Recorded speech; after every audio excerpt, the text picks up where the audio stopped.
ഇന്നത്തെ നമ്മുടെ ചിന്തയ്ക്കായി ലഭിച്ചിരിക്കുന്ന വേദഭാഗം അപ്പോസ്തലനായ വിശുദ്ധ പൗലോസ് കൊരിന്ത്യർക്ക് എഴുതിയ 1-ാം ലേഖനം 10-ാം അധ്യായം 31-ാം വാക്യം. ആകയാൽ നിങ്ങൾ തിന്നാലും കുടിച്ചാലും എന്ത് ചെയ്താലും എല്ലാം ദൈവത്തിൻ്റെ മഹത്വത്തിനായി ചെയ്യുവിൻ. ഒരിക്കൽ ഒരു ജനറൽ സൈന്യത്തിൻ്റെ മുമ്പിലായി കുതിരപ്പുറത്ത് സവാരി ചെയ്യുമ്പോൾ ഒരു പട്ടാളക്കാരൻ ഇപ്രകാരം പറയുന്നത് കേട്ടു. ഞങ്ങൾ നടക്കുമ്പോൾ ജനറൽ കുതിരപ്പുറത്ത് സവാരി ചെയ്യുന്നത് കൊണ്ട് പ്രയാസങ്ങൾ അറിയുന്നില്ല. അതിനാൽ വിഷമത കൂടാതെ കൽപ്പന പുറപ്പെടുവിക്കുവാൻ കഴിയും. ഇത് കേൾക്കാനിടയായ ജനറൽ താഴെ ഇറങ്ങിയിട്ട് ആ പട്ടാളക്കാരൻ കുതിരപ്പുറത്ത് കയറുവാൻ കൽപ്പിച്ചു. അവൻ അതുപോലെ ചെയ്തു. താമസമിന എതിർഭാഗത്തു നിന്നും വന്ന ഒരു വെടിയുണ്ടയേറ്റ് അവൻ കൊല്ലപ്പെട്ടു. ഉടനെ ജനറൽ ഇപ്രകാരം പറഞ്ഞു: കുതിരസവാരിയേക്കാൾ കാൽനടയാത്ര എത്ര രക്ഷാകരം! നിനക്ക് ലഭിച്ച കൃപയിൽ നീ സന്തുഷ്ടനാകുകയും നിർവിഘ്നം പാലിക്കുകയും ചെയ്യുക എന്ന സന്ദേശമാണ് ഈ ആമുഖ കഥയിൽ നിന്നും നമുക്ക് ലഭിക്കുന്നത്.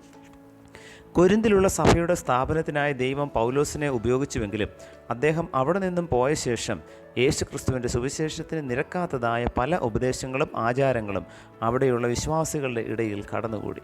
വ്യക്തികൾ പല പാപസ്വഭാവങ്ങൾക്കും അടിമകളാവുകയും സഭയിൽ പല കാരണങ്ങളാൽ ഭിന്നതയുണ്ടാക്കുകയും ചെയ്തു. ഈ തെറ്റുകളെ തിരുത്തുവാനായിട്ടാണ് പൗലോസ് കൊരിന്ത്യ ലേഖനം എഴുതിയത്. വിശ്വാസികൾ വിശുദ്ധിയോടും വിനയത്തോടും കൂടെ ജീവിക്കണമെന്നും അങ്ങനെ ദൈവത്തെ സേവിച്ച് മുന്നേറണമെന്നും അവരെ പ്രബോധിപ്പിക്കുന്നു. എല്ലാത്തിനും ഉപരിയായി സ്നേഹത്തിൻ്റെ മാർഗം അവർക്ക് കാണിച്ചു കൊടുക്കുകയും ചെയ്തു.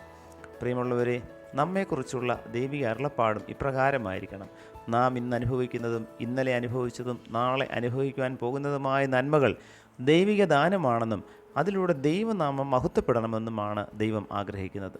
അസംതൃപ്തിയും പരാതി പറച്ചിലും മനുഷ്യരുടെ കൂടപ്പിറപ്പാണ്. എത്ര നന്മകൾ വാരിക്കോരി ദൈവം കൊടുത്താലും അതിലെ ന്യൂനതകൾ കണ്ടുപിടിച്ച് ഞരക്കത്തോടും നെടുവീർപ്പോടും പിറുപിറുക്കോടും കൂടെ ജീവിതയാത്ര മുൻപോട്ട് കൊണ്ടുപോകാനായിട്ടാണ് പലപ്പോഴും നാം ശ്രമിക്കുന്നത്.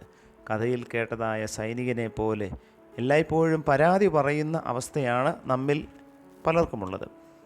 നാം ഉള്ളതിന് പരാതി പറയുമ്പോഴും ഇല്ലായ്മയോർത്ത് പരിതപിക്കുമ്പോഴും ദൈവനാമം ദുഷിക്കപ്പെടുകയാണ്. കർത്താവ് നൽകിയ ചെറുതും വലുതുമായ എല്ലാ നന്മകൾക്കും ദൈവത്തിന് സ്തോത്രം ചെയ്യുകയും അവന് നന്ദി കരയേറ്റുകയും ചെയ്യുമ്പോൾ മാത്രമേ ദൈവത്തിൽ നിന്നും സമൃദ്ധമായ അനുഗ്രഹം നമുക്ക് ലഭിക്കൂ.